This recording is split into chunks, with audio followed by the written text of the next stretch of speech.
Are you a do-it-yourself enthusiast that loves paint projects and repurposing things?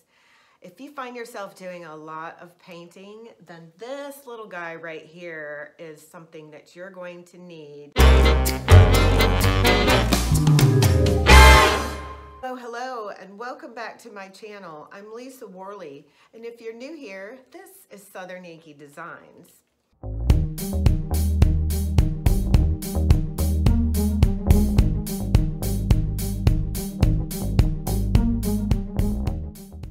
I'm in my studio today and I'm getting ready to go down to my shop and work on some headboards for a client. I'm doing an antique rustic painted finish on the headboards. I will post the video of how I came up with the finish and the colors that I used in the description below. Before I start working on the headboards, I wanted to go over a little tip that I have for you. It's this amazing little HVLP sprayer. If you are intimidated like I was about using sprayers, this is the easiest little guy I've ever used. It will cut your painting projects in half. It will also give you a custom smooth finish that doesn't have brush marks in it. Unless, of course, you want them, then use a brush. But this saves me so much time, and I use less product.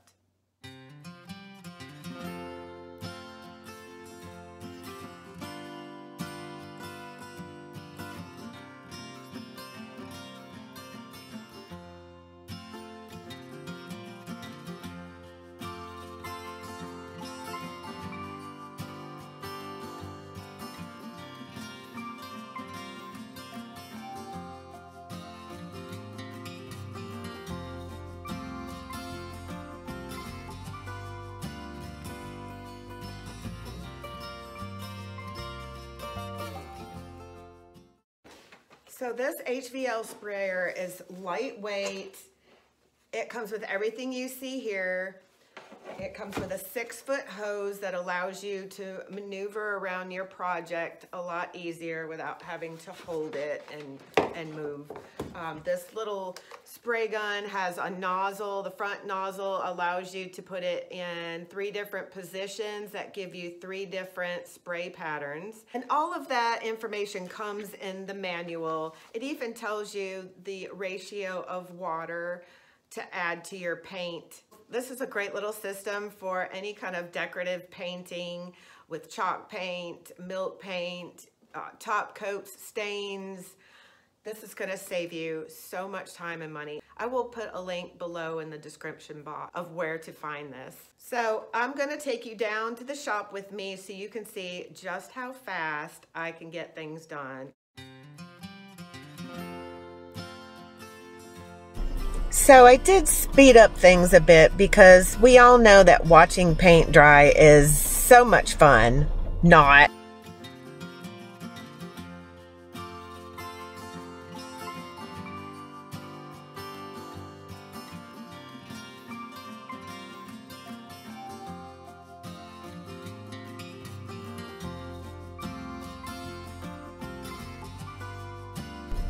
Now with this layer, I am using a brush because I want brush marks to give it a more distressed look.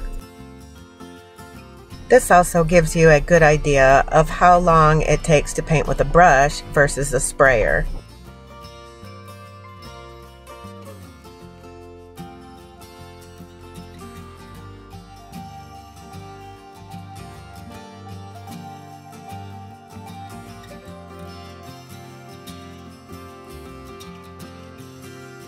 Now I'm mixing the glaze mixture. I'm going to spray this layer as well. I like to add a little bit of water at a time because I'm looking for a melted milkshake consistency. If the mixture is too thin, you'll get runs. If it's too thick, it won't spray good. Straining the mixture is also a really good idea. It gets all the lumps, and if there's any debris or dirt in there, it gets that out too and makes your paint nice and smooth.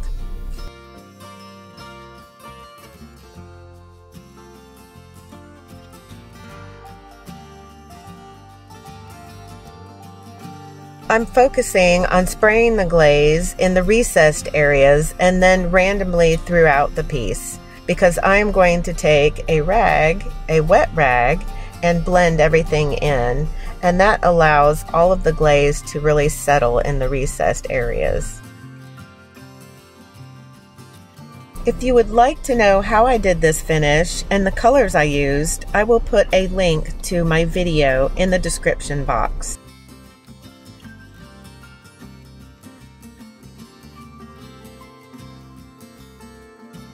Now that everything's dry, I'm going to spray the top coat with a satin polyacrylic.